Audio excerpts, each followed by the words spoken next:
le saques las historias. Es que he hablado con él. Oye, yo lo que sí voy a contar al final como estrategia, voy a hablar del proyecto de FUEN, no es problema, ¿no?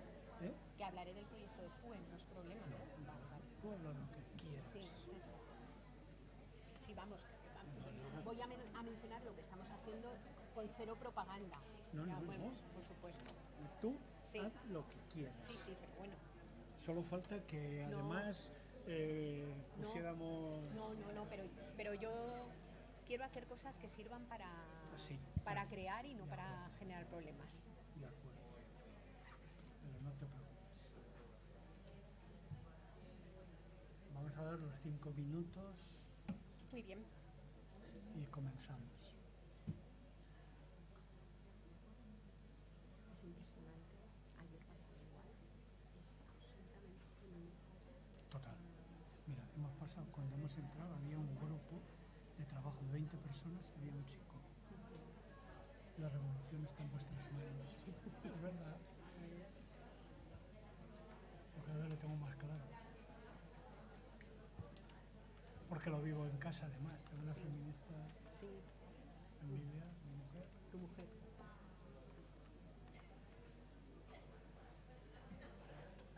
Que luego analizas a ti y dices, es que la debo tanto, pero a tanta gente. Yo estuve en una escuela infantil 12 años con 20 y tantas mujeres. Bueno, aquí, además de disfrutar, aprendí, una riqueza humana, pero además de todo tipo, porque también los conflictos de bigotes. Hombre, claro. Si es que no... Aprendí un montón. Nosotros tenemos... A veces mucho más duros que los hombres, ¿sí? Sí, porque además es lo que sí que tenemos los hombres cuando conflictúan, cuando tienen un tienen más capacidad para desvincularlo de lo personal. O sea, tienen esa dicotomía, pero nosotros con esto de que lo personal es político, lo tenemos todo muchísimo más unido y entonces hay que trabajarlo, hay que trabajar muchísimo en resolución de conflictos, en relaciones, hay que trabajarlo de una forma muy distinta. Un hombre puede hablar bruscamente mal, en mal tono, y al día siguiente te viene y te dice, oye, qué guay. No, sin embargo, aquí que te hablen en mal tono, o sea, que te da... Se guarda. Sí, se te cae una herida que dice, te voy a poner agüita, ¿vale? Sí. Qué bonitos los vasos, la jarrita y todo. Estos cuidan mucho los detalles.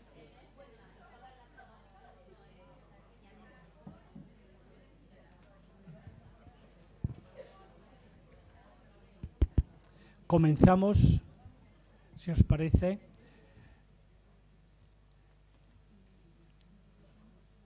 Buenos días a todas y a todos.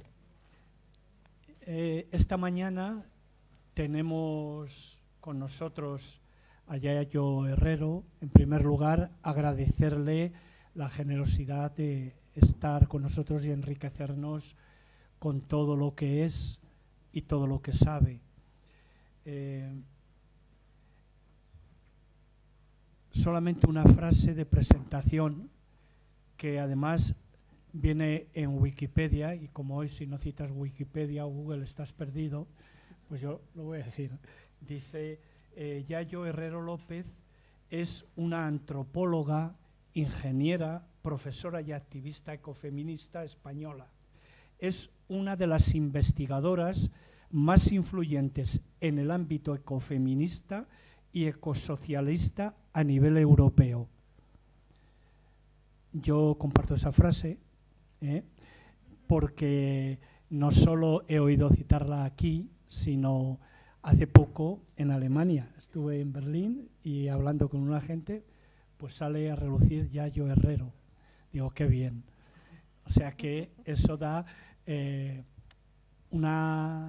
un detalle de la dimensión de la persona que tenemos, que está dispuesta a compartir con nosotros hoy. Solamente dos cositas de ella. Una, que ha sido coordinadora confederal de Ecologistas en Acción más de 10 años, ¿no? 9 años.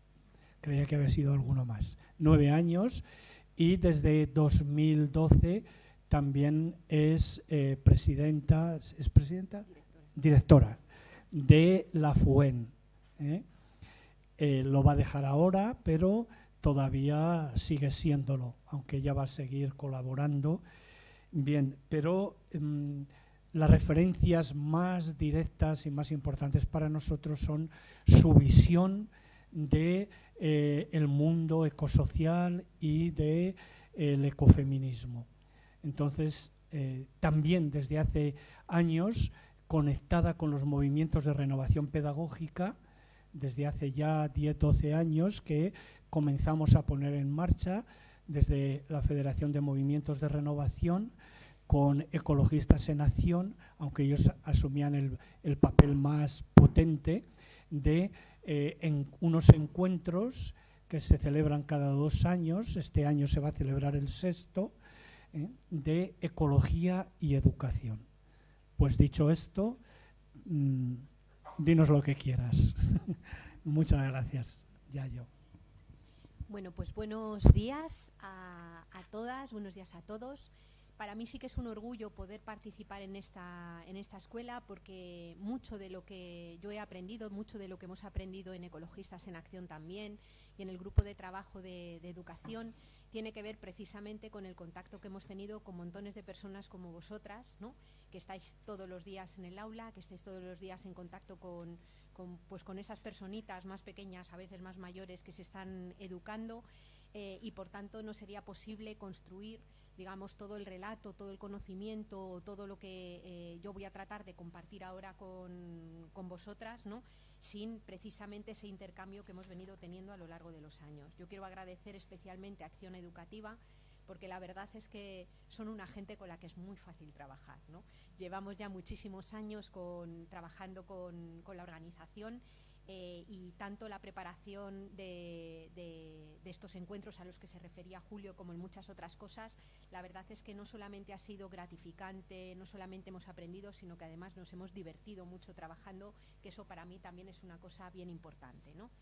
Bueno, pues lo que vamos a tratar de hacer en este momento, o en este rato que vamos a compartir, va a ser de alguna manera realizar en primer lugar una pequeña reflexión sobre el momento en el que estamos y por qué nos parece importante introducir dentro de la escuela, dentro del sistema educativo, esta dimensión que hemos llamado dimensión ecosocial o la dimensión ecológica, completamente vinculada a la de la justicia social, ¿no? Repasar o mirar el momento que estamos viviendo. Nosotros y nosotras solemos decir que es hacer un pequeño ejercicio de amargura, porque mirar la realidad material del momento en el que estamos, el tipo de crisis interconectadas y multidimensionales que estamos viviendo, no es un ejercicio agradable de hacer. Sin embargo, es absolutamente imprescindible hacerlo si precisamente queremos alentar, queremos impulsar políticas, economías y también sistemas educativos que se pongan a favor de la vida y que se conviertan en un motor claro que permita revertir lo que yo voy a calificar de un momento de verdadera guerra, digamos, contra todo lo vivo, ¿no? Estamos viviendo un momento en el que podría decirse que la política, la cultura y la economía hegemónicas se desarrollan de espaldas a las bases materiales que permiten sostener la vida.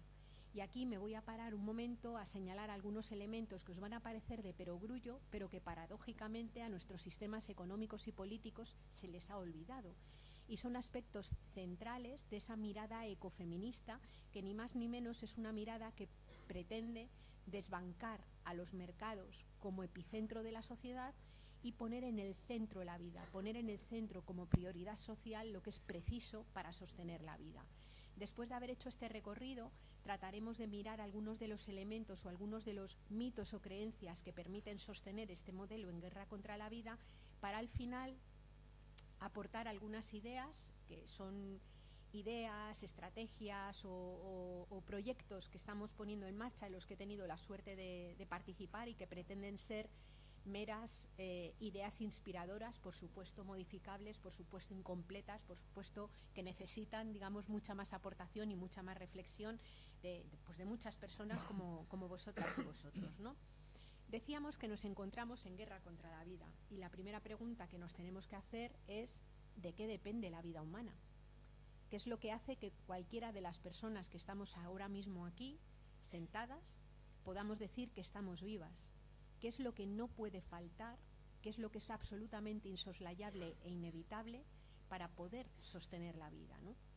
Y en primer lugar tenemos que recordar que somos una especie viva, inserta en el reino animal e inserta a su vez en una naturaleza de la que obtenemos absolutamente todo lo que necesitamos para estar vivos y vivas.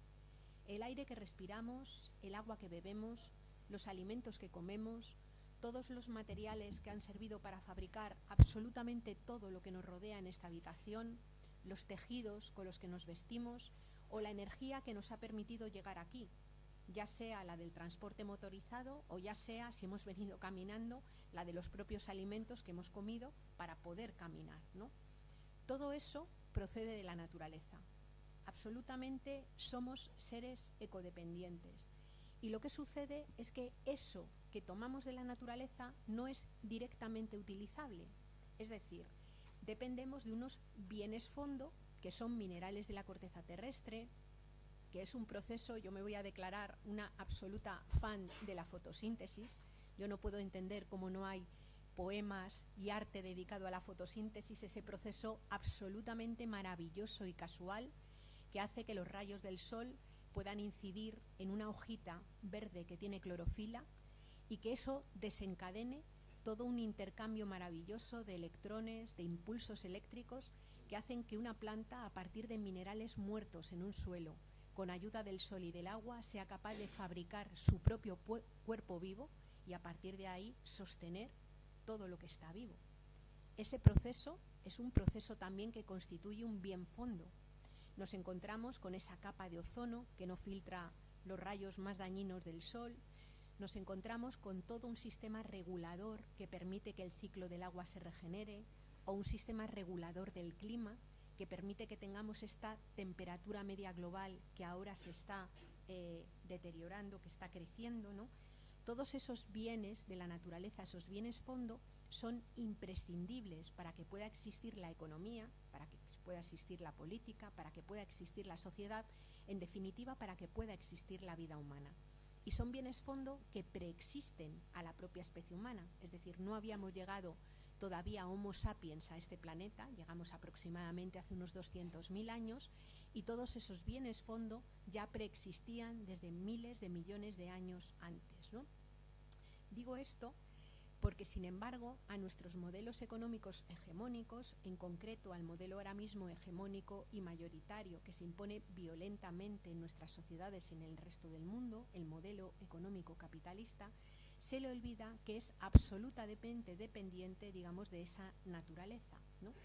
Más bien, la teoría económica lo que nos viene a plantear es que la naturaleza son esas materias primas que forman parte, son un subconjunto, digamos, del modelo económico, cuando lo que sucede es absolutamente lo contrario. La vida humana y la economía, como un constructo de la vida humana, son un subconjunto de esa naturaleza. De una naturaleza que además tiene límites físicos.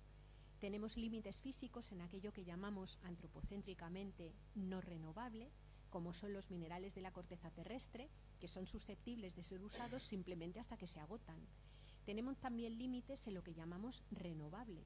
El ciclo del agua se renueva, pero no se renueva a la velocidad que le gustaría al metabolismo agrourbano industrial, se renueva a la velocidad del ciclo del agua.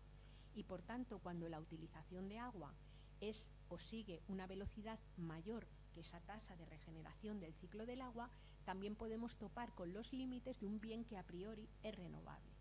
Y luego también tenemos límites en lo que denominamos los sumideros del planeta, que son procesos biogeoquímicos que permiten degradar todos los residuos que se generan, fruto de la actividad humana y no humana. Bueno, del mismo modo que una alcantarilla deja de tragar cuando le cae una tromba de agua excesiva, no puede, digamos, absorber todo ese flujo de agua, esos sumideros del planeta dejan de funcionar en el momento en el que el flujo de residuos es mucho mayor, digamos, que esa velocidad, digamos, de los sumideros, de esos procesos de degradación. Y por tanto, cuando dejan de funcionar o no pueden degradar todos los residuos generados, lo que se produce es una acumulación de residuos en el agua, en la atmósfera, en la tierra, y aparecen esos fenómenos que llamamos de contaminación, que deterioran la vida de los ecosistemas, pero que también enferman a las personas, ¿no? Esto quiere decir que somos seres radicalmente codependientes, que estamos por tanto sujetos a los límites físicos del planeta, y esto nos aboca a pensar que nada, absolutamente nada, se puede plantear crecer de forma ilimitada sobre una superficie física que tiene límites. Solemos decir que desde luego ni un bosque de robles, ni un arrecife de coral, ni el tamaño de una ciudad, ni por supuesto el conjunto del sistema económico capitalista pueden plantearse crecer de forma ilimitada, mientras para crecer necesiten extraer materiales de la corteza terrestre o necesiten generar cantidades crecientes de residuos. Ahí nos empezamos a encontrar con un primer choque esencial, con un primer choque entre la dinámica expansiva de un sistema económico que necesita crecer utilizando materias primas y generando residuos, y sin embargo un planeta que tiene límites físicos que además ya están traspasados, ¿no? Pero no solamente somos seres ecodependientes, sino que además somos seres profundamente interdependientes. Las personas dependemos unas de otras. Y esto viene dado por un hecho absolutamente material, y es que la vida humana transcurre encarnada en cuerpos que son finitos, en cuerpos que son vulnerables, en cuerpos que hay que cuidar a lo largo de toda su existencia. La vida de un ser humano en solitario es absolutamente imposible. Pensemos que una criatura recién nacida, de hecho ya tenía que haber otras personas para que naciera, pero una criatura recién nacida pasa sus primeros años de vida en una situación de tremenda vulnerabilidad. Somos una de las especies vivas que nace más cruda y necesitamos unos cuantos años para que esa vida pequeñita, recién nacida, pueda tener un cierto grado de autonomía. Para que una criatura recién nacida sobreviva a sus primeros años, tiene que haber otras personas de otras generaciones que dediquen una intensa cantidad de tiempo del trabajo al cuidado de esa vida vulnerable recién nacida. Esta situación se vuelve a producir en el momento de la vejez. Somos una sociedad, todas las sociedades, todos los países enriquecidos han ido alcanzando importantes esperanzas de vida, pero esto hace que muchas veces los últimos años de vida de muchas personas transcurran también en una tremenda vulnerabilidad. Hay muchas personas viejitas que no se pueden ni levantar de la cama, ni acostar, ni asear, ni vestirse, ni alimentarse por ellas mismas. De nuevo, hace falta que haya otras personas que dediquen una intensa cantidad de trabajo, digamos, al mantenimiento de los cuerpos. Cuando estoy hablando de los cuerpos, no estoy pensando obviamente en que haya una dicotomía entre el cuerpo y otra especie de sustancia inmaterial, digamos, que habita ese cuerpo. Somos cuerpo, somos emociones, somos inteligencia, somos voluntad, somos amor, y todo vive encarnado dentro de ese cuerpo. Pero en nuestro modelo económico se le suele olvidar esa dimensión material que requiere ese cuidado de los cuerpos, que a veces pasa por mover kilos, el trabajo, por ejemplo, de cuidado de personas mayores, ya sea en el hogar o en una residencia, es un trabajo costosísimo en el plano material, en el plano del cansancio, en el plano de mover, de hacer esfuerzo, ¿no? Y también es un trabajo, digamos, costoso emocionalmente, porque mientras que cuando estamos ante una maternidad o paternidad deseada, el trabajo de cuidado de las criaturas, por más que en algunos momentos puntuales tuvieras ganas de ahogarlas, directamente sí que te proporcione unas tremendas satisfacciones, muchas veces los cuidados ante la muerte son cuidados durísimos, que se viven a veces con una soledad tremenda, con una angustia terrible, y son cansados, insisto, emocional y, digamos, materialmente, ¿no? Pero sigamos repasando aspectos de la vida. Pensemos en las personas con diversidad funcional. Hay muchas personas con diversidad funcional que necesitan ese acompañamiento a lo largo de toda la existencia para vivir vidas que merezcan la pena vivirse. O cualquiera de nosotras en un momento de enfermedad, y ni siquiera tenemos que pensar en una enfermedad muy grave. Pensemos en una escayola del tobillo a la ingle que te tiene inmovilizada durante 4 semanas, y sabemos lo que es necesitar otras personas que nos ayuden a desarrollar cuestiones básicas para la propia supervivencia del cuerpo. Lo que quiero decir con esto es que cualquier persona, cualquiera de nosotros y nosotras, no somos personas autónomas separadas del resto. No somos personas que podamos vivir individualmente, sino que más bien a lo largo de toda la vida y sobre todo en algunos momentos del ciclo vital, vamos a necesitar a otros seres humanos al lado que se ocupen de sostener, de ayudarnos a sostener esa vida que, insisto, está encarnada en cuerpos que necesitan ser cuidados, ¿no? Bueno, pues lo que sucede es que a lo largo de prácticamente toda la historia del ser humano y en casi todos los lugares, quienes mayoritariamente se han ocupado del cuidado de los cuerpos vulnerables han sido mujeres. Han sido y son mujeres. Y lo hacemos mayoritariamente en espacios invisibles a la economía y en espacios invisibles a la política, como son los hogares. También lo hacemos en otros espacios institucionalizados, como pueden ser las residencias de mayores, los centros de día, los hospitales y en muchas ocasiones también las escuelas, ¿no? Digamos que ese trabajo que mayoritariamente realizan mujeres, lo realizamos mujeres, desde mi punto de vista, no porque estemos mejor dotadas genéticamente para cuidar de los cuerpos vulnerables. Estamos obviamente mejor dotadas genéticamente, es un universal insoslayable, para gestar y parir. Pero una vez que una criatura nace, hombres, mujeres, instituciones, comunidades, sociedad, tienen las capacidades, las potencialidades y, en mi opinión, la obligación de ocuparse recíprocamente del cuidado de esos cuerpos vulnerables. Nadie puede vivir sin ser cuidado y, por tanto, nadie debe de poder vivir sin prestar, digamos, esa labor recíproca de apoyo mutuo y de pura tarea civilizatoria y de supervivencia, que son las tareas de cuidados, ¿no? Si mayoritariamente lo hacemos las mujeres, es porque vivimos en unas sociedades patriarcales que tienen una particular división sexual del trabajo que de alguna manera asigna de forma no libre a hombres y mujeres roles que son normativos, roles que son tan normativos que existe toda una serie de mecanismos simbólicos y materiales que castigan cuando no se sigue, digamos, la normatividad. El proceso que hace que cada persona asuma el rol binario que le toca jugar y, digamos, el papel social que va asociado a esa forma binaria de comprendernos como seres sexuados, cuando eso sucede, digamos, todos esos mecanismos están operando desde el mismo momento en el que nacemos, ¿no? Hay un proceso de socialización que va imprimiendo a las mujeres el papel que tienen que jugar.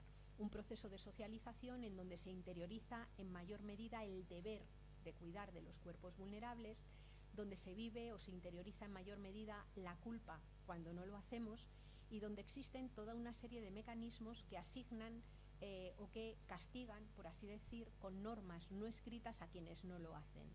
La idea de la mala madre, la idea de la mala esposa, la idea de la mala hija, que funcionan socialmente imprimiendo, digamos, ese sentido del deber y esa sensación también de culpa, ¿no?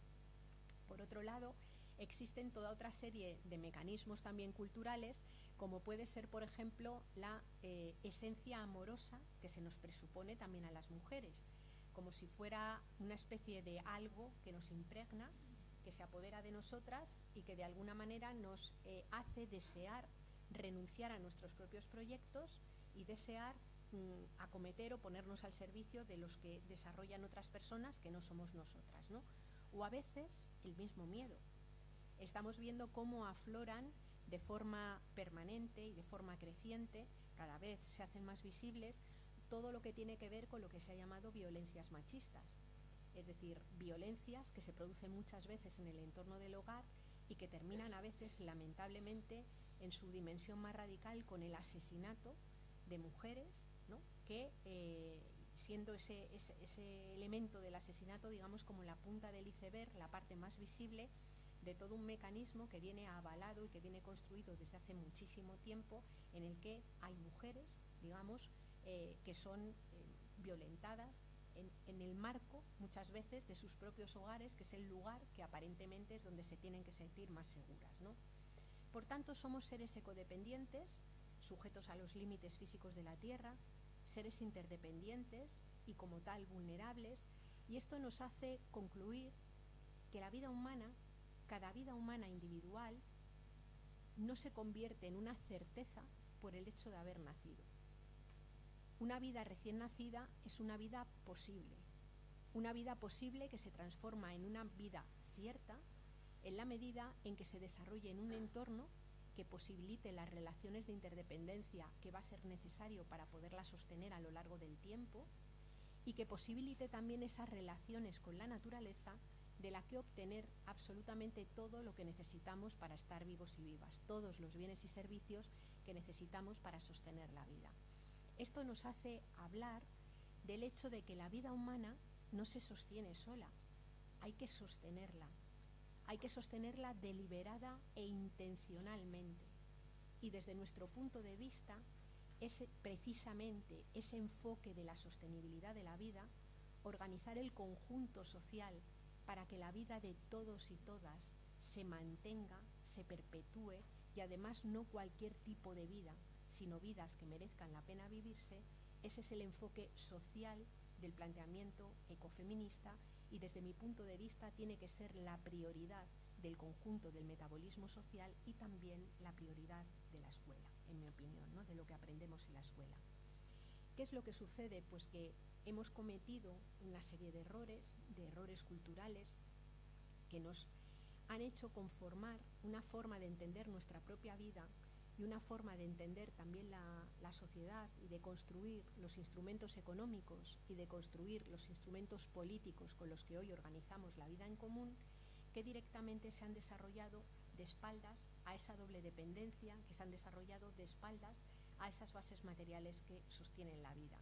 Y después de unos cuantos años, en realidad poquísimo tiempo, el modelo de producción agrourbana industrial lleva instalada y creciendo de forma permanente en realidad los últimos 100 años y de forma muy intensa los últimos 60 años, han conducido a generar ese modelo de guerra contra la vida, del cual yo voy a dar algunas pinceladas de una forma muy rápida, pero lo quiero expresar primero partiendo de algunos hechos concretos que estamos escuchando o estamos leyendo estos días en los medios de comunicación y que me parece que de alguna manera reflejan o son síntomas, digamos, de eso que yo quiero destacar, ¿no?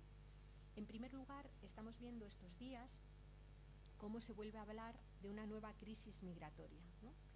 Crisis migratoria que, como señalaban algunos artículos que salían esta mañana en la prensa, no es tal crisis migratoria en el sentido de que haya aumentado el número de personas migrantes.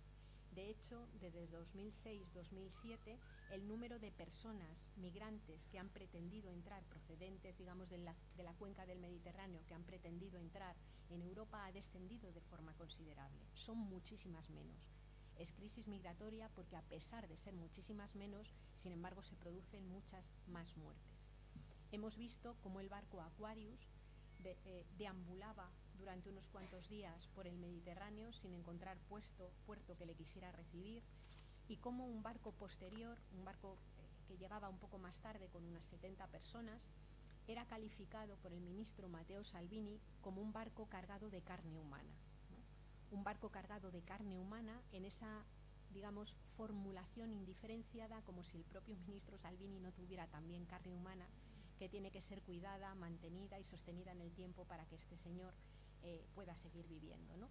Pero hemos visto ese fenómeno migratorio y este peloteo que se está produciendo dentro de la Unión Europea por ver quién carga, digamos, con este desecho que está produciendo este modelo económico. Porque se da la paradoja de que cuando miramos las procedencias de estas personas que pretenden entrar dentro de Europa, nos damos cuenta de que es exactamente la misma procedencia de las materias primas que sostienen nuestro metabolismo económico. Es decir, si las vallas no se abrieran tampoco para que entrara energía, entraran minerales, entraran alimentos o entrara pesca de los países de los que proceden todas estas personas, la vida de los países ricos de Europa se mantendría 2 meses.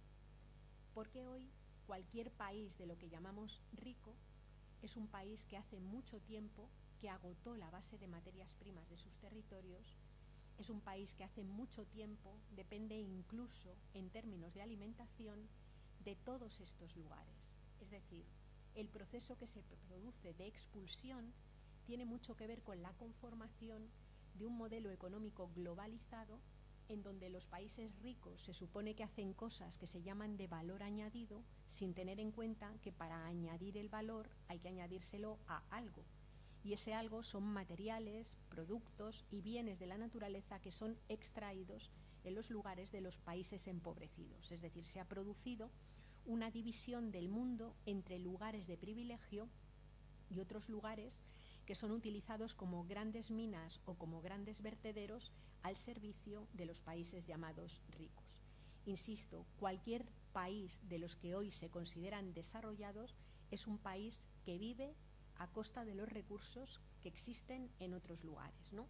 Por tanto, ese fenómeno de los migrantes perdidos por ahí es un fenómeno, y voy a ser muy provocadora, pero yo creo que rigurosamente se puede denominar, es un fenómeno que expresa la verdad material de este modelo capitalista globalizado en un momento en el que los límites físicos del planeta están superados.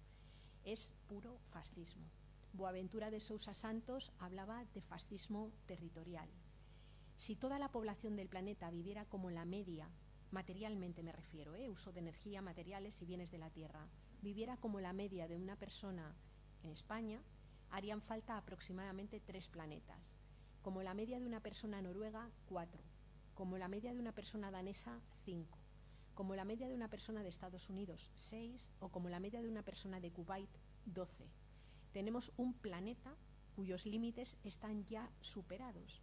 Por tanto, vivir con mucho más material, energía de lo que existe en nuestros propios territorios se hace directamente con cargo a otros lugares, a otros territorios donde las personas se ven desprovistas de ellos. No es casual que cuando miramos ahora mismo donde hay guerras formales e informales, nos demos cuenta de que esas guerras formales e informales están siempre o tienen como causa estructural el apoderamiento, digamos, de petróleo, de gas natural, de agua, de oro o de minerales de la corteza terrestre. Por tanto, ahí tenemos un elemento central que se plasma de forma clara en contextos de vidas cotidianas que están colapsadas y en el contexto de generar además un sistema de poder que blinda a determinadas élites y expulsa, digamos, a los márgenes de la vida o incluso de la propia vida a grandes sectores de población. Leíamos también estos días en el periódico todo lo que ha venido, no sé si lo habéis ido siguiendo, todo lo que ha venido pasando con la denuncia de las trabajadoras marroquíes de la fresa en la zona de Huelva, ¿no?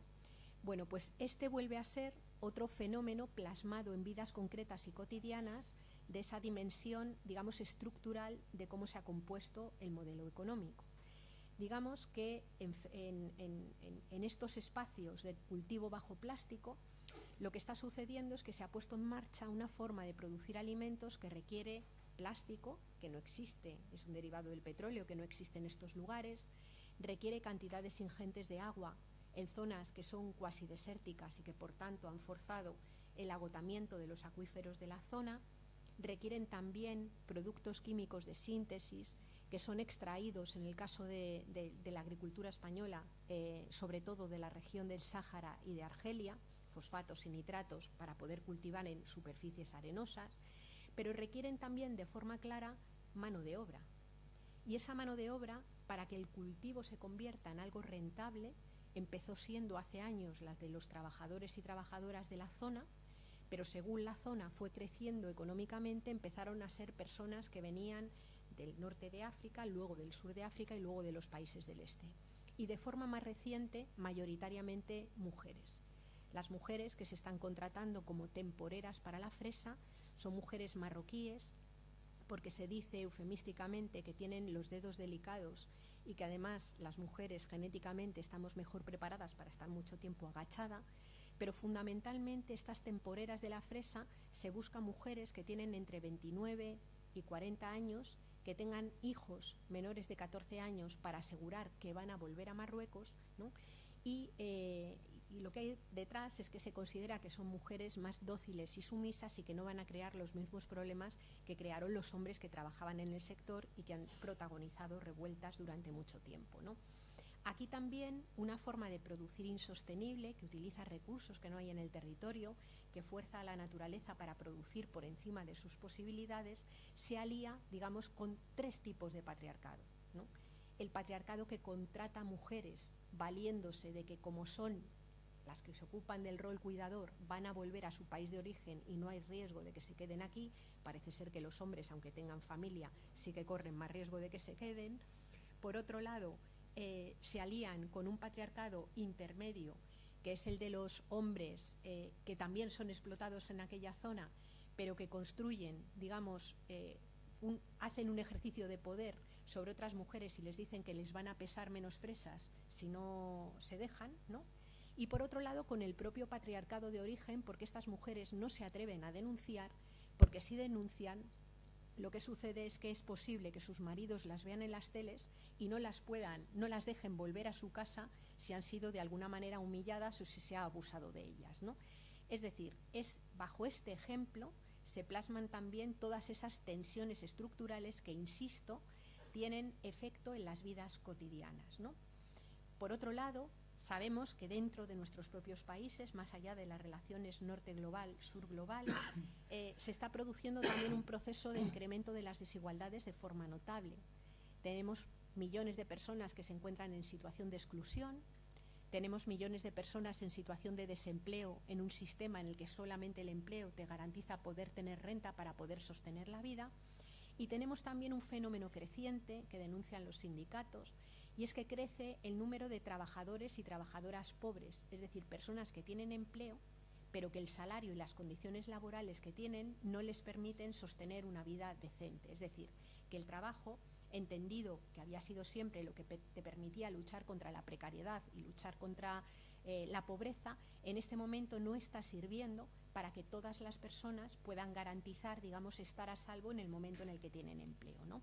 Es otro elemento que tiene repercusión sobre las vidas cotidianas. Y luego leía yo en el periódico, que es una noticia de otra índole, pero que a mí me impactó muchísimo, muchísimo, ¿no? No sé si leísteis, era un artículo que había en El País, que hablaba de cómo en África están colapsando todas las poblaciones de baobab. El baobab es ese árbol del Principito, ese árbol mágico, un árbol considerado muy presumido en todas las leyendas africanas, y que fue castigado directamente por ser tan presumido a de repente tener que vivir al revés. Es decir, que lo que se viera de él, decían las leyendas africanas, fueran las raíces y no, digamos, esa copa maravillosa de la que se sentía el árbol tan orgulloso y por la que fue castigado a quedar enterrado, ¿no? Bueno, esos árboles que están colapsando ahora tienen 800, 1000 años, 1200, ¿no? Y colapsan fruto de la sequía que ha provocado, que ha agravado la dinámica de calentamiento global y de ese cambio en las condiciones globales biogeofísicas que hacen que ese árbol, que permaneció durante siglos, a veces milenio, algún milenio, incluso pasando el milenio, de repente no pueda vivir, ¿no? Y para mí era un elemento triste pero significativo de cómo la sensación que tenía era como lo que habrán visto esos árboles, ¿no? Todo lo que habrán vivido y qué es lo que puede estar sucediendo para que de repente simplemente colapsen, de repente simplemente dejen de estar, dejen de existir, ¿no? Bueno, todos esos problemas que de alguna manera se interconectan, todas esas cuestiones forman parte de esos síntomas de guerra contra la vida. Una guerra contra la vida que se plasma en el agotamiento de materiales finitos de la corteza terrestre, en una dinámica de calentamiento global, que es una especie, digamos, de cambio en las reglas del juego que organizan todo lo vivo, que además tiene importantes repercusiones a nivel social, a nivel de justicia y que genera unas enormes desigualdades y una enorme violencia, ¿no? Eso es lo que es necesario mirar cara a cara. Eso es lo que es preciso mirar cara a cara, porque sin embargo, a pesar de la manifiesta gravedad de la crisis que estamos atravesando, permanece permanece social y políticamente inadvertida. Por eso decimos que nos encontramos ante una crisis civilizatoria. Es la crisis de una civilización que se cree que progresa cuando en realidad se destruye a sí misma. Y nos encontramos en un momento en el que esas tensiones polarizan entre sectores sociales que quieren dar la patada para adelante y quieren de alguna manera profundizar o que no es que quieran, sino que de esa manera profundizan la dinámica de crisis que tenemos, y otras cantidades cada vez más importantes de personas asentadas en los territorios, de iniciativas, de proyectos que están luchando por reconstruir esos lazos rotos con la naturaleza y esos lazos rotos entre las personas. Millones de personas que se están articulando en los territorios en proyectos de economía social y solidaria, en proyectos educativos, en proyectos de información alternativa, en un movimiento feminista absolutamente creciente, fortalecido e intenso, en movimientos de personas pensionistas que de alguna manera reclaman poder vivir vidas dignas. Es decir, nos encontramos con toda esa polarización, viendo cómo crece el horror, por un lado, de que pueda incluso en Alemania resurgir movimientos que se reconocen como nazis, y a la vez como en la misma Alemania decenas de miles de personas se articulan poniendo su casa, su cuerpo y sus recursos al servicio de las personas que son acogidas. Ambas cosas viven en este momento, y desde mi punto de vista, una sociedad organizada y consciente de los problemas que atravesamos, una sociedad que ponga la vida en el centro, es una sociedad que de alguna manera tiene que impulsar, articular y ayudar a que crezca esta segunda dinámica que está muy sana, que es floreciente, que existe y que desde mi punto de vista puede proporcionar un sentido de vida absolutamente inagotable, ¿no? Quiero resaltar algunos de estos elementos o algunos de estos, digamos, pecados originales que tiene nuestra cultura y que nos han hecho crear, digamos, algunos de los conceptos o algunos de los mitos y creencias en los que nuestra cultura está tan instalada, y como luego diré, también una parte mayoritaria de la escuela desde mi punto de vista, ¿no? En primer lugar, la cultura occidental probablemente es la única cultura que existe en la Tierra que ha cometido el error de establecer desde hace ya mucho tiempo una profunda división, una falsa división, pero fuerte división, entre lo que somos la especie humana y el resto del mundo vivo. Es decir, somos una cultura que de alguna manera ha separado radicalmente lo que somos como seres humanos y lo que es nuestra cultura del resto del mundo vivo. ¿Os acordáis cuando estudiábamos a Platón? Que Platón dividía el mundo en dos pares de opuestos. Estaba el mundo de las ideas y el mundo de las cosas. En el mundo de las cosas, Platón situaba todo aquello que era mortal, todo aquello que se pudría, todo aquello que moría, todo aquello que se corrompía, todo aquello que no era durable. Situaba las plantas, los animales, los cuerpos de las personas, situaba las propias montañas que erosionaban a lo largo del tiempo, situaba incluso los propios ríos que tenían meandros que iban cambiando también a lo largo del tiempo. En el mundo de las ideas, por contra, Platón planteaba todo aquello que no mutaba, todo aquello que era universal, todo aquello que era eterno, todo aquello que no moría. Situaba la capacidad de pensar, el alma, la capacidad de nombrar, la capacidad de conocer, como si fuera algo radicalmente separado de ese otro sustrato material, siendo el cuerpo básicamente como el soporte accidental en el que residía temporalmente un alma o en el que residía la vida, ¿no? Bueno, pues eso que parece filosofía, en Occidente tomó cuerpo y naturaleza política muy pronto. Vemos, por ejemplo, cómo se configuró toda la democracia en Atenas, un momento histórico del que hemos aprendido mucho y podemos seguir aprendiendo todavía un montón. Pero en Atenas, en el momento de mayor apogeo de la democracia ateniense, había aproximadamente unos 34.000 ciudadanos que iban al ágora, debatían sobre la vida en común, establecían cuál era el interés general y en función de ese interés general se marcaban las leyes y se organizaba el funcionamiento de la polis. En aquel momento, con 34.000 ciudadanos en la Grecia, en la Atenas democrática, había también unos 160.000 esclavos y esclavas. Esclavos y esclavas que no tenían la categoría de ciudadanía, que se ocupaban de cultivar, pescar, construir edificios, tejer la ropa, extraer materiales de la corteza terrestre, es decir, que interactuaban con la naturaleza manteniendo esas relaciones de codependencias inevitables para producir bienes y servicios que sirven para sostener la vida. Y además de 34.000 ciudadanos y 160.000 esclavos y esclavas, es de suponer que hubiera unas 34.000 esposas de ciudadanos, que tampoco tenían categoría de ciudadana, que vivían y residían y se ocupaban de gestionar un espacio, el doméstico, completamente separado del espacio público, en donde se reproducía cotidianamente la vida. Nacían hijos e hijas de ciudadanas, se cuidaban a las personas enfermas y se garantizaba incluso que el propio ciudadano pudiera desatender el cuidado de su propia ropa o el cuidado de su propio cuerpo, no porque pudiera vivir sin hacerlo, sino porque en ese espacio, separado del mundo público y menos valioso, se construía y se sostenía cotidiana y generacionalmente la vida. ¿Por qué planteo esto? Porque el sujeto político que emana ya de aquel momento, el sujeto político que nace en aquella primera formulación de la democracia, es un sujeto político desarraigado de la tierra, descorporeizado, es un sujeto político que de alguna manera se autopercibe como desconectado o emancipado de la naturaleza, emancipado o desresponsabilizado del cuerpo de otras personas, incluso desconectado de su propio cuerpo. Es un sujeto político que debate, establece cuál es el interés general y organiza la vida en común sin tener experiencia directa de lo que cuesta cuidar la vida.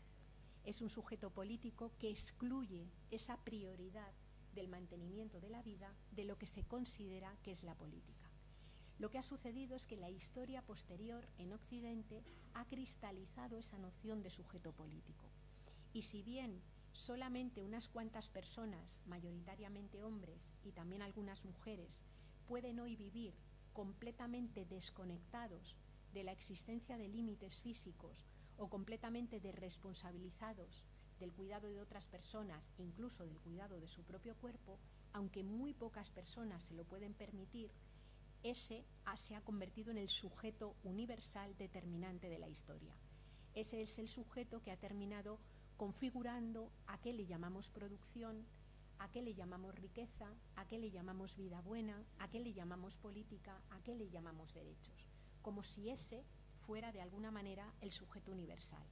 Eso solamente es posible porque en otros espacios subordinados, subvalorados, menos considerados, existen otros territorios, otras personas y otras especies que son las que se ocupan de sostener, digamos, cotidianamente la vida de todos y todas. Por eso llegamos a un modelo en el que unas vidas valen más que otras.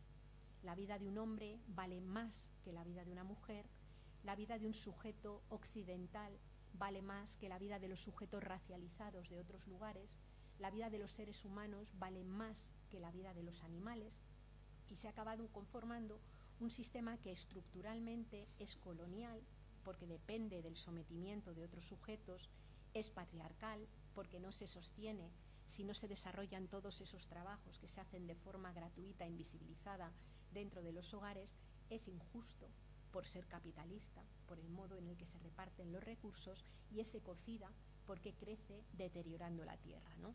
Digamos que la economía podría caracterizarse si utilizáramos la metáfora de un iceberg. En un iceberg sabemos que la parte que flota por encima del agua es la parte más visible, es la parte visible, quiero decir. ¿Cuál sería el iceberg de la economía? Pues todo lo que se compra y lo que se vende, las mercancías, el salario, la prima de riesgo, las inversiones, todo eso es lo que se ve en nuestra economía. Pero debajo, sosteniendo y haciendo que flote lo que hay arriba, está la utilización de cantidades ingentes de materias primas, está la alteración y el deterioro de los ciclos naturales y está la incautación de una cantidad ingente de horas de trabajo que mayoritariamente mujeres realizan en los hogares, generando una especie de plusvalía en forma de tiempo social que es apropiada por muchos hombres y también por algunas mujeres para ponerlas al servicio del modelo económico, ¿no? Bueno, esto ha hecho que hayamos acuñado, por ejemplo, conceptos de producción que son muy dañinos. Llamamos producción solo a lo que se hace, a lo que tiene reflejo en las cuentas económicas del sistema. Hoy le estamos llamando producción a lo que hace crecer la economía. Por eso, cuando se aborda el problema de las trabajadoras de las fresas, sindicatos, patronales y políticos dicen cuidado con no manchar la reputación de todo el sector, porque lo que importa es el sector que factura 300 millones de euros, no las personas que trabajan en el sector. 100 gramos de fresa proporcionan 46 calorías de una dieta de 2000 calorías. Ese es el valor de uso de la fresa. pero sin embargo para el modelo económico el valor son los 300 millones que solamente se producen en la medida en la que haya esas condiciones laborales y esa forma de producir. Digamos que nuestro modelo económico lo que ha hecho ha sido trasladar la prioridad social a ese crecimiento económico medido exclusivamente a través de la vara de medir del dinero. Por eso escuchamos a veces que el propósito de la educación es formar personas que puedan hacer crecer la economía, que puedan competir en un mercado global, que puedan de alguna manera situarse como personas, como piezas adecuadas en este modelo orientado a la maximización del beneficio. Aunque esa maximización del beneficio conlleve en un tiempo de superación de los límites físicos del planeta la expulsión de otras personas, ¿no? Hay una forma radicalmente distinta y viable de poder organizar esto. No es cierto que no haya alternativa.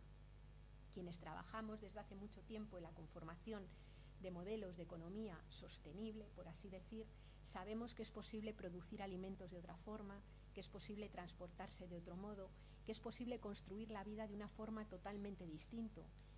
Y sabemos que hay cajones de ministerios y sabemos que hay cajones de despachos donde tienen incluso esos planes a escala micro, a escala meso y a escala macro organizados para hacerlo de otra manera. Sabemos, eso sí, que esta forma diferente de hacer, que pone en el centro los límites físicos de la Tierra y que pone en el centro el cuidado a todas las personas, no solamente a unas pocas, pasa necesariamente porque quienes ahora mismo tienen beneficios obscenos dejen de tenerlos.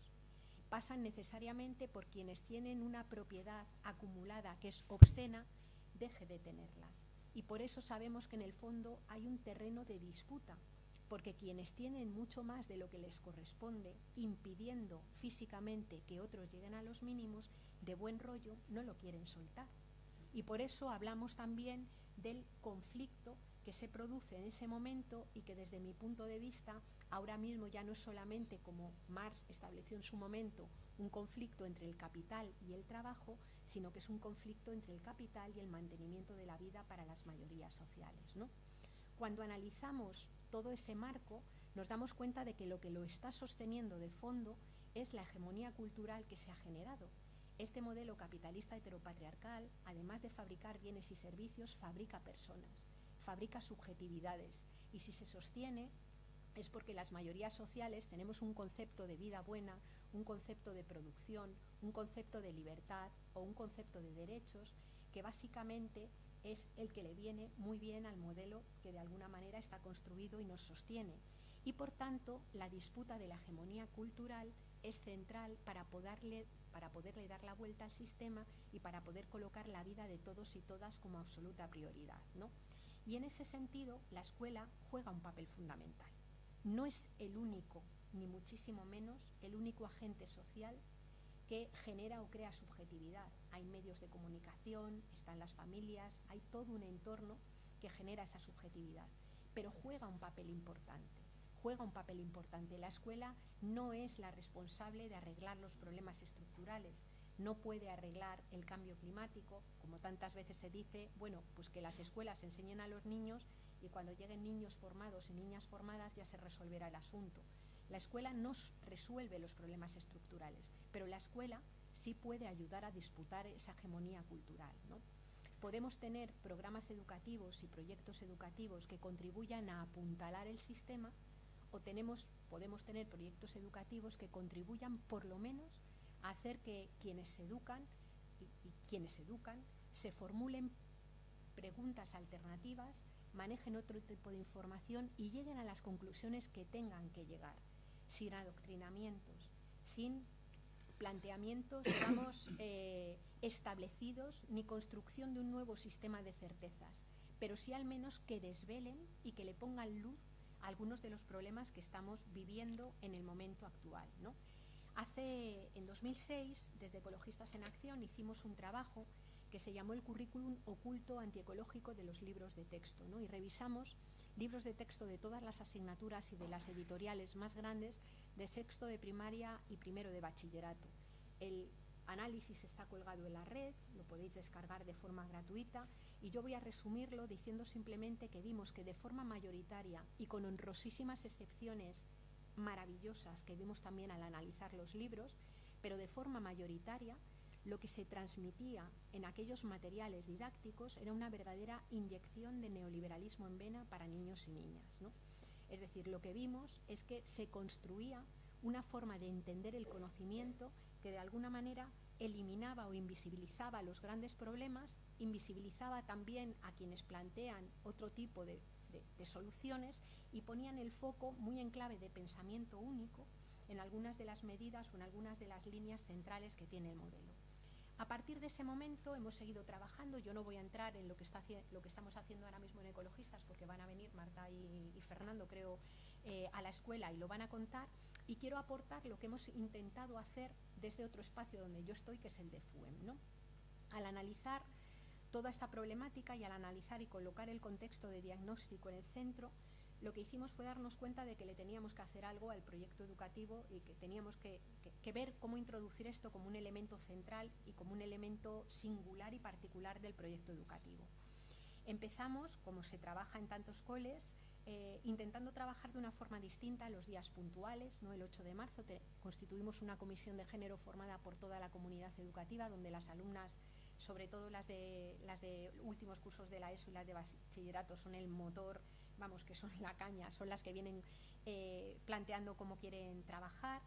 Y después empezamos al principio con todo el tema de la alimentación, es decir, metimos la comida ecológica dentro del comedor, no toda, porque lo tenemos que hacer claro, sin subir la cuota de comedor y que no se convierta en un tema lesivo para las familias, pero metimos la comida ecológica creando cooperativas de consumo para padres y madres y a la vez introduciendo, sobre todo en la primaria, que tiene un eje, digamos, que la alimentación vertebra bastante el proyecto curricular de primaria, metiéndolo ahí, ¿no? Pero aún así nos parecía que el tema se nos quedaba completamente corto y entonces lo que hicimos fue entrar a construir un currículum que nos pareciera que metiera la dimensión ecosocial en el centro, ¿no?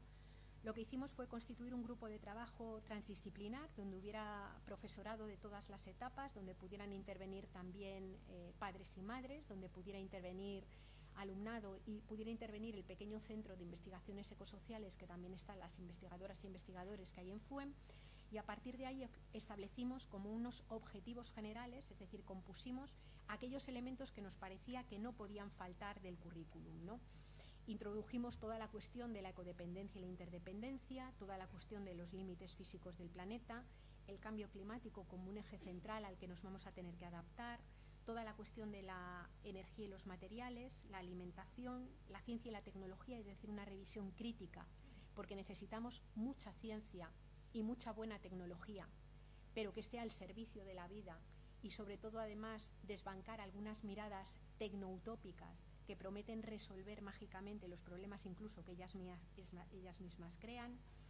Decidimos analizar de forma básica, digamos, el sustento material del capitalismo y del patriarcado, hablar de la economía y de las prácticas alternativas, de lo que se está proponiendo desde miradas críticas y movimientos sociales, de la importancia de los cuidados y del trabajo de cuidados ante la vida, de ver cómo funciona la ciudadanía, no obviar la situación de conflicto y analizar los grandes conflictos sociales que tenemos y las desigualdades, y de promover o ver cuáles eran las habilidades y valores, digamos, que nos podían permitir construir, digamos, ciudadanía, personas que de forma crítica sean capaces o al menos tengan las herramientas para actuar y comprender el mundo de una forma distinta. Hablamos de inteligencia emocional, corresponsabilidad, capacidades para actuar y construir en común, y también cuestiones básicas como el aprender a desobedecer, el aprender a transgredir, el aprender a construir en común, ¿no?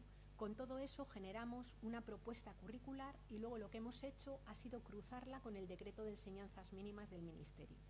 Es decir, teniendo la propuesta curricular, la hemos cruzado con el decreto de enseñanzas mínimas, que sabéis que establece competencias, forma de evaluar, conocimientos y valores para todas las etapas desde infantil a bachillerato.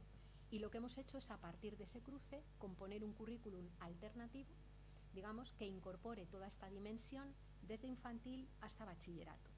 Ese trabajo ya está terminado, de hecho estamos con las pruebas últimas de imprenta y se va a publicar y a colgar para distribuirlo de forma gratuita en la red, obviamente, para todas las personas que quieran trabajar. Tengo que decir que el trabajo no lo hemos hecho solos y solas, hemos colaborado con redes muy importantes alrededor de la educación, sobre todo pública, para poder contrastar el trabajo.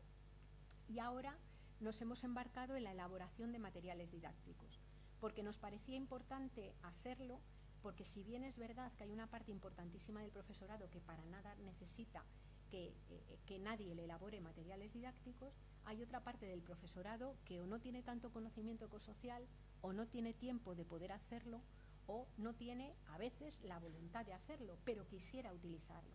Y no nos queremos quedar con las ganas de que para todo ese planteamiento de estructura curricular, aquellas personas que quieran abordarlo tengan la posibilidad de contar con unos materiales que les ayuden, al menos inicialmente, a hacer el elemento de programación, ¿no?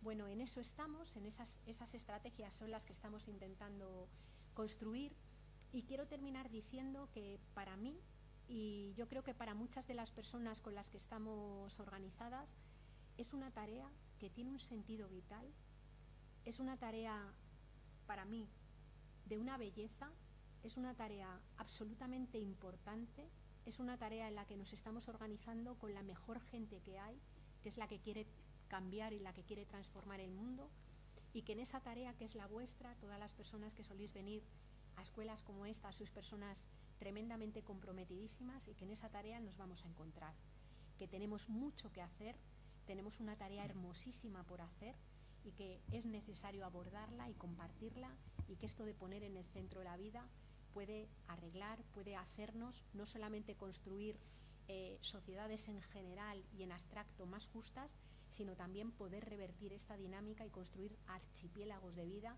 que pueda ser ecológica, antipatriarcal, justa y, a ser posible, muy, muy alegre. Pues muchas gracias.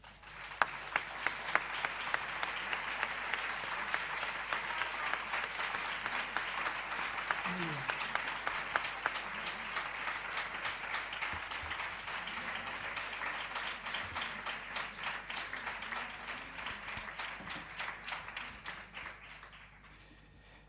Tenemos hasta las 2:30, bueno, 2:25. Abrimos ahora un turno de palabras que esté cargado de interrogantes, de aportaciones, de dudas, de pequeñas certezas, de lo que queráis.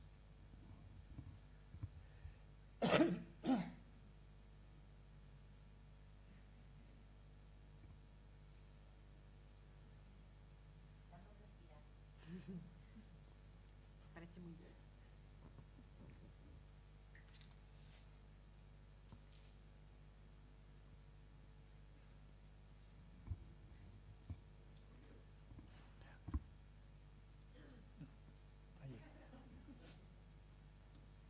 Sí, tú.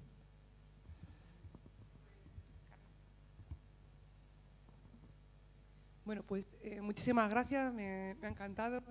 Madre mía, qué discurso también construido y tejido.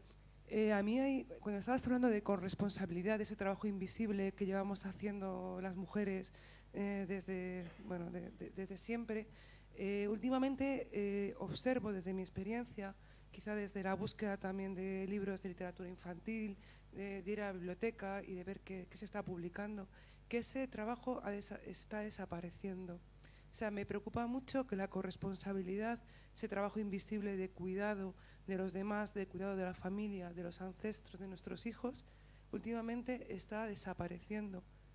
O sea, no sé, las mujeres, es una percepción personal, estamos quizá negándonos a realizarlo, pero la cuestión es que no lo está realizando nadie.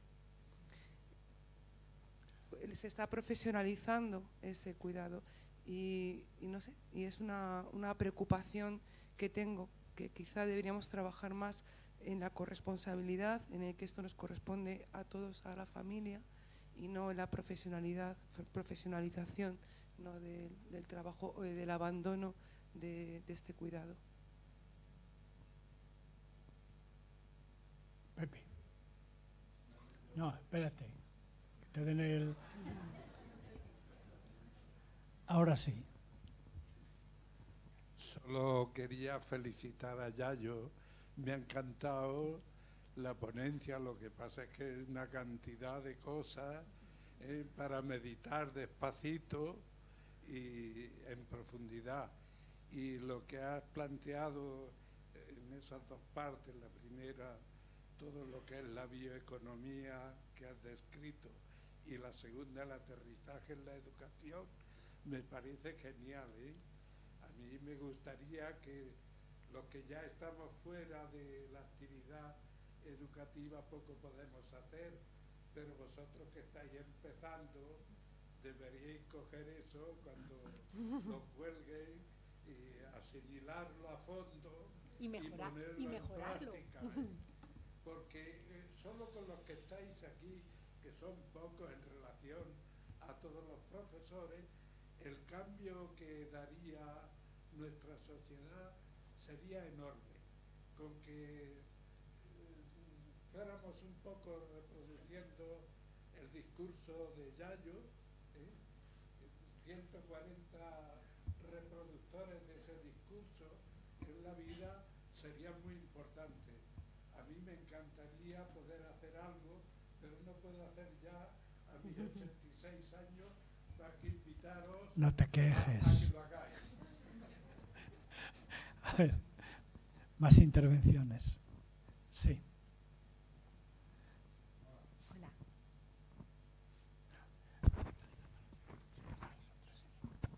Hola, buenos días.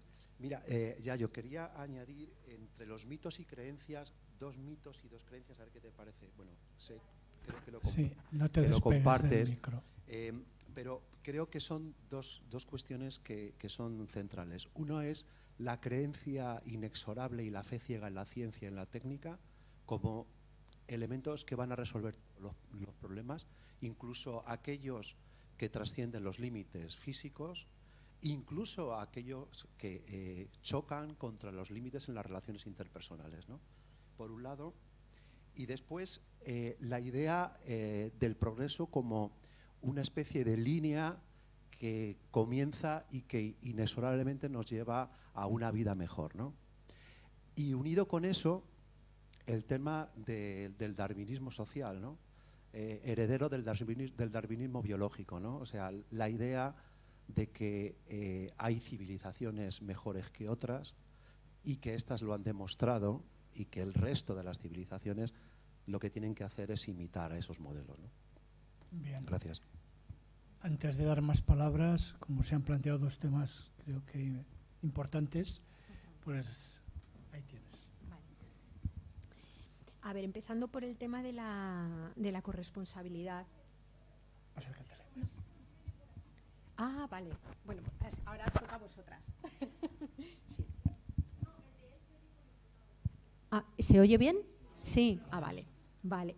¿Y habéis oído mal todo el rato? Sí. Vaya, lo siento. Bueno, pues, a ver, con el tema de la corresponsabilidad. Yo creo que es un tema bastante importante y difícil además difícil de resolver, digamos que requiere unas resoluciones bastante complejas, ¿no? En primer lugar, claro, las mujeres hemos protagonizado con todo el derecho y con fuerza, a pesar, digamos, de la brecha salarial y de un montón de historias, hemos protagonizado una salida fuerte al único espacio que te reconoce derechos sociales y económicos plenos, que es el mundo del empleo asalariado. Claro, los hombres no han hecho el camino contrario. Y además, no han hecho mayoritariamente el camino contrario. Y eso ha generado una tremenda tensión, ¿no? Y por otro lado, se han ido dando una serie de cambios sociales, también urbanísticos importantísimos, que hacen que encima de haber menos tiempo para cuidar, por así decir, por ese paso que hacemos a la esfera pública, es que además haya, digamos, más necesidades de cuidados. Hay más necesidades porque somos mucha más población envejecida que hace unas generaciones, porque además las pirámides demográficas han cambiado. Es decir, yo, por ejemplo, vengo de una familia donde somos 5 hermanos y hermanas a cuidar a mi madre. Mi padre ya murió hace tiempo, ¿no? Pero de los 5 hermanos y hermanas, solamente 3 hemos tenido un hijo o hija. Y además, de los 3, mi caso, por ejemplo, yo no vivo con el padre de mi hija hace mucho tiempo, pero nos llevamos súper bien. Él tiene pareja, yo también la tengo, es decir, que a la pobre mía, por la lógica patriarcal, le tocaría cargar con 4 y algún trozo de algún tío, ¿no? Lo planteo porque es un problema estructural que no solamente es mío, que es un problema estructural extendido ahora mismo en la sociedad y que es lo que llamamos la crisis de reproducción social, ¿no? Por otro lado, la ciudad ha crecido tanto que incluso algunos entornos rurales que se han alejado mucho las dimensiones donde se da la vida humana. Es decir, yo puedo tener mi puesto de trabajo muy lejos del lugar en el que vivo y todavía más lejos del lugar donde tengo que ir a atender a mi padre o madre, lo cual implica que haga falta todavía más tiempo. Niños y niñas no salen a jugar solas a la calle y por tanto hace falta incluso más tiempo de supervisión de una persona adulta del juego. Lo que quiero decir con esto es que eso que llamamos crisis de cuidados es una tensión estructural tremenda y ya vigente entre poco tiempo para cuidar y mucha necesidad de tiempo de cuidados, ¿no? Claro, ¿qué es lo que ha producido? Pues que en ese entorno dicotómico, en donde lo que vale es lo de mercado, donde lo que vale es la producción, donde lo que te hace sentir o tener derechos de ciudadanía plenos en la producción y lo que llamamos reproducción no tiene valor. De hecho, las amas de casa en la encuesta de población activa aparecen como población no activa y pueden estar disponibles durante décadas de su vida, 24 horas al día y 365 días al año, fabricando bienes y servicios imprescindibles para la vida, ¿no? Bueno, pues esa tensión, eso lo que ha hecho ha sido que dándole valor a la parte del mercado, dándole valor a esta parte y restándola a la otra, claro, lo que deseamos, lo que hemos deseado muchas mujeres es decir, bueno, salimos allí, que ese es el espacio que nos reconoce y le quitamos valor al trabajo de cuidados, ¿no? ¿Cómo se ha resuelto estructuralmente esa tensión? Que es evidente, por 2 mecanismos. Uno ha sido lo que llamamos las abuelas esclavas, es decir, personas de otras generaciones que dedican tiempo a ayudarnos a cuidar, y otro un mecanismo de mercado que profesionaliza, ¿no? Un mecanismo de mercado, con los trabajos peor pagados, peor remunerados y más despreciados de todo el mercado laboral, que desempeñan mayoritariamente mujeres, generando una especie de lumpenproletariado femenino que tiene unas condiciones tremendas, ¿no?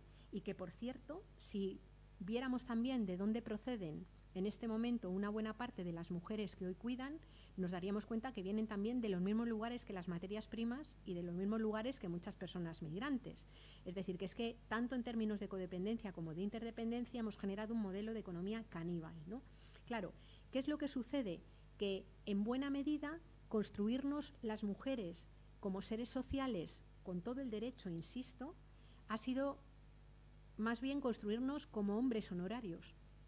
Lo que queríamos era ser como ellos en lugar de tratar de renaturalizar a los hombres y traerles a la obligación del trabajo de cuidado. De eso hablamos con la corresponsabilidad. El trabajo de cuidados es un trabajo que no se puede dejar de hacer. Es un trabajo que hay que hacer. Y es un trabajo que no es un trabajo solo de mujeres. De hecho, las mujeres no estamos dispuestas a seguir haciéndolo solas. Ese era un eje central de todo el argumentario de la huelga feminista, que por eso el 8 de marzo se hablaba de una huelga de cuidados, porque no queremos ni estamos dispuestas a hacerlo solas. Y los hombres se tienen que ocupar de esa parte, ¿no?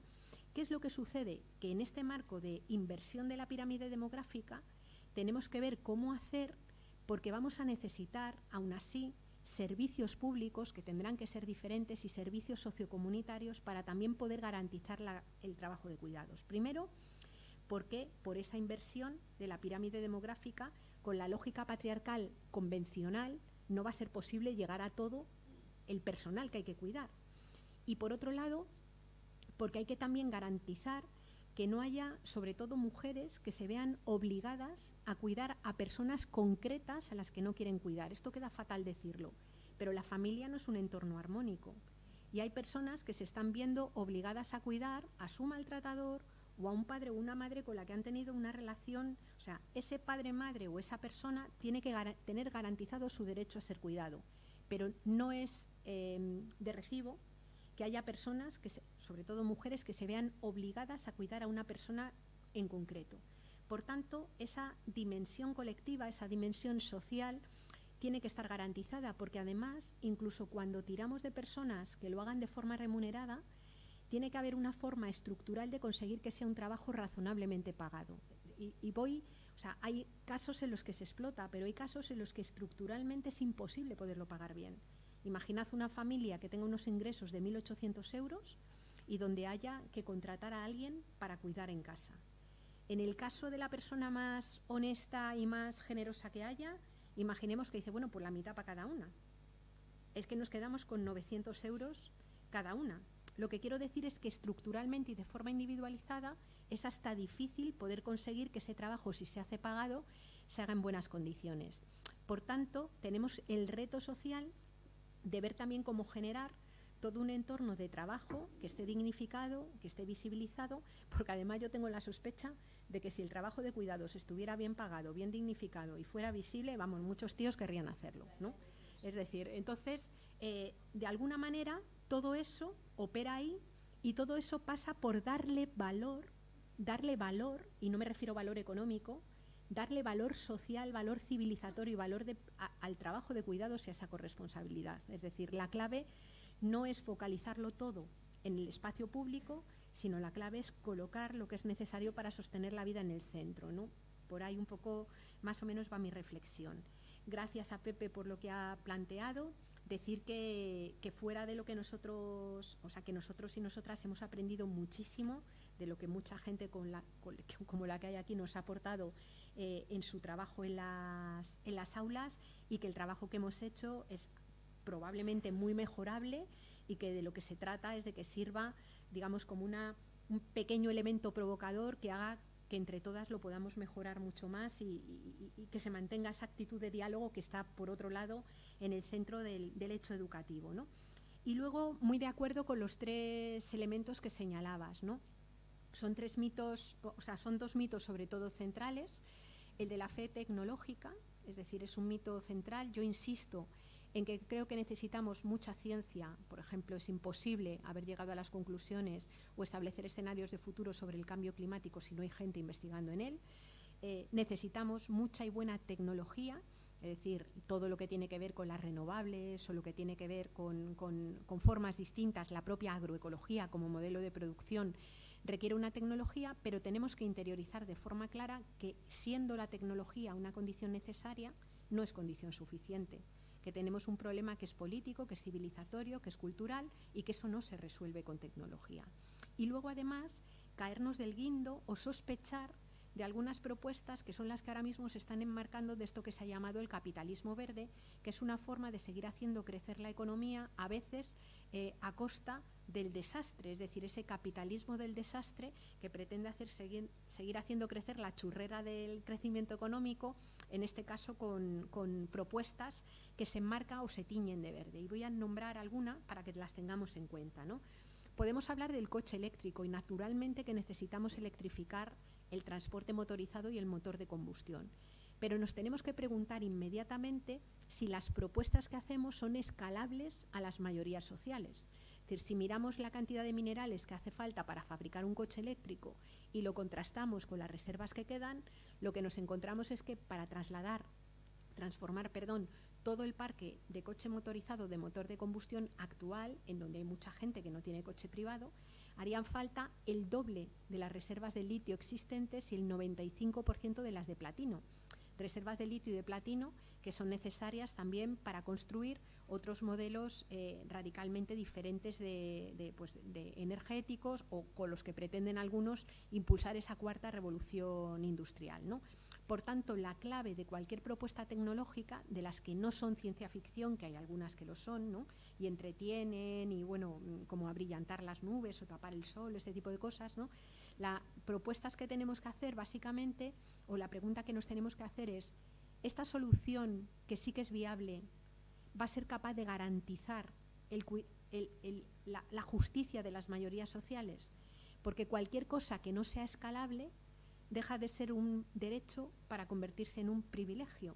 Por eso, a mí me parece que todo lo que trabajemos en torno a la ecología tiene que estar directamente vinculada con el reparto de la riqueza y con la justicia social, porque si no lo hacemos así, podemos caer en el riesgo de hacer propuestas que en el extremo sean ecofascistas, es decir, que sirvan para unos pocos, pero no para las mayorías sociales.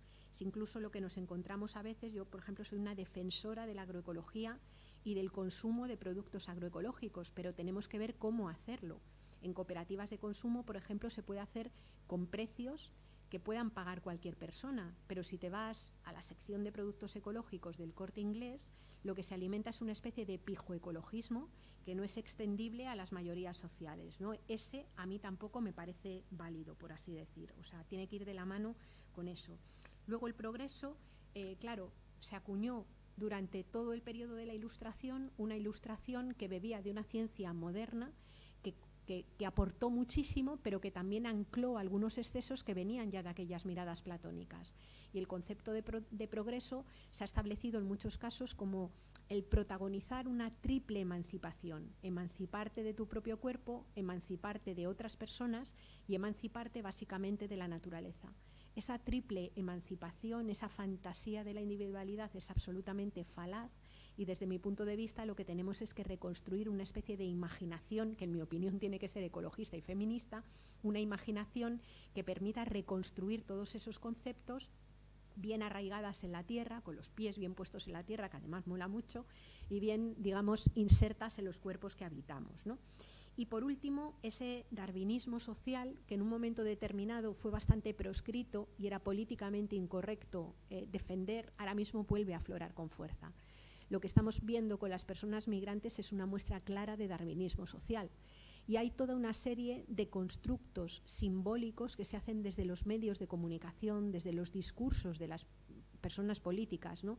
Y también tenemos que tener el cuidado de que no se perpetúen dentro de la escuela, que construyen, digamos, ese darwinismo social y que lo que hacen es animalizar o naturalizar situaciones en un contexto en el que la naturaleza o la animalidad están degradadas, ¿no? Es decir, es significativo cuando hay, por ejemplo, un atentado terrorista, de qué forma tan distinta se expresa en televisión el dolor de las poblaciones blancas y el dolor de las poblaciones yihadistas, por ejemplo, o árabes, ¿no? El dolor de un país árabe es un dolor sucio, es un dolor a gritos, es un dolor desesperado que remite más a reacciones animales que a reacciones humanas. El dolor en Londres, el dolor en Madrid es un dolor blanco, es un dolor limpio, es un dolor que parece que es un dolor más civilizado que el otro dolor, ¿no? Digamos que para poder someter, para poder construir discursos que legitimen esa desigualdad o legitimen el abandono de las personas en el mar, tienes que construir un discurso de un otro amenazador, de un otro al que deshumanizas, y por eso también nos hemos encontrado tantas veces como cuando se quería proscribir, digamos, al movimiento feminista, se le acusaba de ser brujas, de ser locas, es decir, como deshumanizar o construir un discurso que arrebata la condición de humanidad a determinados sujetos es clave y forma parte de ese sostén para poder legitimar el abandono, para poder legitimar el desamparo y para poder legitimar el despojo que se está haciendo con personas, algunas que las tenemos muy cerca, en la periferia de nuestras propias ciudades, ¿no? Por tanto, comparto completamente que a los tres aspectos hay que estar muy atentas. Como tenéis toda la semana por delante, pues podéis seguir hablando después. Ahora hemos terminado, porque a quien manda, y decía que había que acabar a las 2:25. Quiero acabar con el agradecimiento más emocionado por todo lo positivo y todo lo que nos has transmitido. Yayo.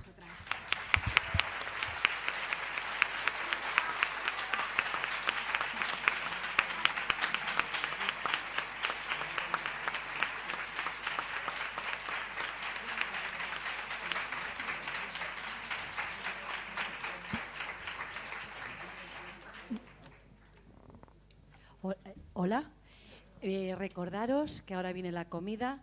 Sí. Luego tendremos una actuación. Os vamos a citar aquí en el pasillo a las 4:45 para los juegos de calle, que sabéis que todos los días juegos en la plaza de Carmen Bravo Villasante. Hoy tendremos juegos de pasillo y luego a las 4 en punto tendremos la actuación de Xavi Lozano.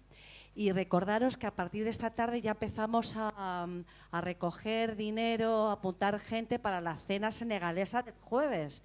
es que tenemos que decirle mañana más o menos los que vamos a ir a la cena. Y recordaros que la vamos a hacer en Ciudad Escolar. Entonces nos iremos acoplando en los coches para luego ir. Está aquí 5 minutos, el que no lo sepa. Porque allí tenemos la cafetería abierta, tenemos mesas para hacer la cena, luego después de la cena tendremos el teatro, ¿vale? Entonces a partir de esta tarde me pasaré por los talleres y os podréis apuntar a la cena. Bueno, buena comida y todo va en orden.